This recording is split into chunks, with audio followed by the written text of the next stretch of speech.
millions à 264 millions. On peut comparer 2018 à... Soit près de 55% d'augmentation en 5 ans. 55%, Madame le maire. Oui, bien sûr, j'entends. Alors je sais que... Est-ce que vous pourriez mettre à côté plus d'équipements publics également et plus de personnel? Parce que obligatoire. Non mais je voudrais qu'on mette tout ça, parce qu'il faut dire la réalité. Hein. D'accord? Renoter des La réalité, elle est factuelle, 55% d'augmentation du budget de fonctionnement en 5 ans. Alors je sais effectivement que votre adjoint en finance, M. Franqui, n'est pas ou plus, n'a jamais été au contact de la vie économique et des entreprises. Non. Mais en tout cas, c'est une augmentation. Là, il y a eu le problème également de Paul qui est venu aussi faire en sorte que nos dépenses de fonctionnement ont augmenté. Mais il faut dire les choses et la réalité. Hein. Ensuite. C'est une augmentation totalement lunaire et irresponsable. Voilà la réalité, Madame le maire. Non, la réalité, c'est des équipements. Et avec de tels chiffres, plutôt que de fanfaronner, vous devriez, je pense, faire profil bas. Non, pas du tout.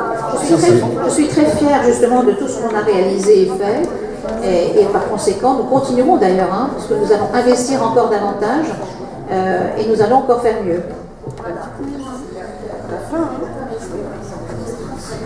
Bah, écoutez, je vois pas encore si ce que j'aurais aimé, c'est que vous puissiez regarder toutes les enveloppes, tous les efforts que nous avons faits et les enveloppes qui ont diminué. Parce que c'est ça qui est aussi intéressant. Hein.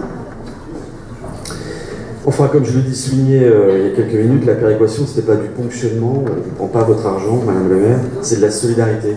Et de la solidarité pour des collectivités qui sont vos égales et qui interagissent dans notre territoire. Une solidarité qui, je vous le rappelle, est une valeur essentielle de notre République. Deuxième élément de démagogie, un État incapable de s'appliquer à lui-même la même vertu qu'elle impose aux collectivités. Je reprends également, entre guillemets, vos propos. Le déficit public est passé de 3,4% en 2017 à 3% cette année, avec une trajectoire à 1,2% en 2022. Alors, je sais que, encore une fois, le terme trajectoire budgétaire est probablement absent de votre adjoint aux finances, M. Franqui, mais en pratique, qui pratique plutôt le copier-coller d'une année sur l'autre que l'analyse financière.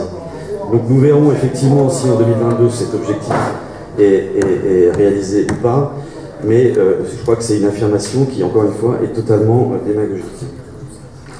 Démagogie encore à propos de la masse salariale de la ville.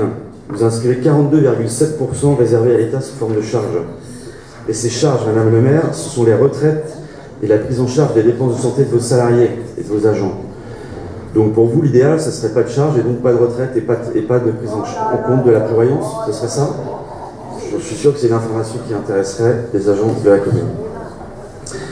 Madame le maire, nous avons la chance et le privilège d'être les élus d'une des communes les plus riches de France, sinon la plus riche.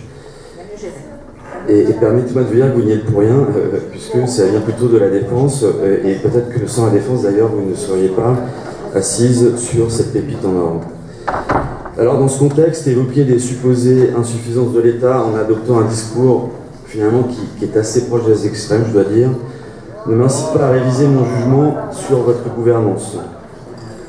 Ce budget 2019, en effet, ne traduit que du court-termisme, un manque d'audace, d'imagination et de responsabilité dans les propositions faites au regard des montants dépensés. Pour toutes ces raisons, je voterai contre ce budget dont les conséquences ne feront qu'accroître le retard que prend plutôt dans un certain nombre de domaines.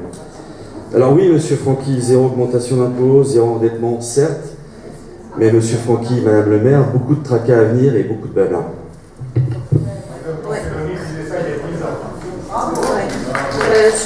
Ce que je voulais revenir, c'est sur deux choses. D'abord, nous sommes effectivement peut-être une ville qui a des moyens, mais c'est la ville la mieux gérée. Sur les dépenses de fonctionnement, je voudrais quand même, M. Aubourg, attendez, sur les dépenses de fonctionnement... Juste Madame le maire, si oui. votre... Non mais attendez, si la personne de votre équipe municipale ne m'agressez pas, je pourrais peut-être vous écouter. Ben, écoutez-moi.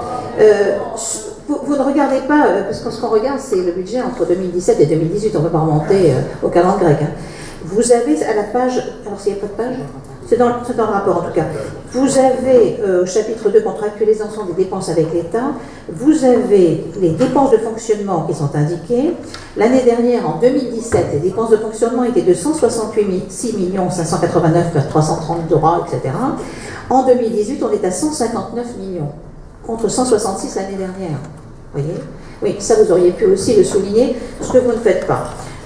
En ce qui concerne la solidarité, moi j'ai aucune leçon à recevoir de vous, j'estime qu'on en donne suffisamment et que justement j'aimerais qu'il y ait un petit peu plus de visibilité, qu'on sache qui on aide, ce qu'on fait et comment on doit le faire.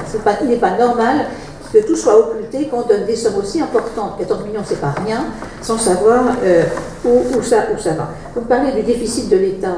Je pense que le déficit de l'État, c'est quand même pas la comparaison avec plutôt. Enfin, je ne comprends même pas que vous trouviez cela à regarder. C'est vous qui l'évoquiez, Mme le maire, dans votre rapport. Où est-ce que je l'ai évoqué ?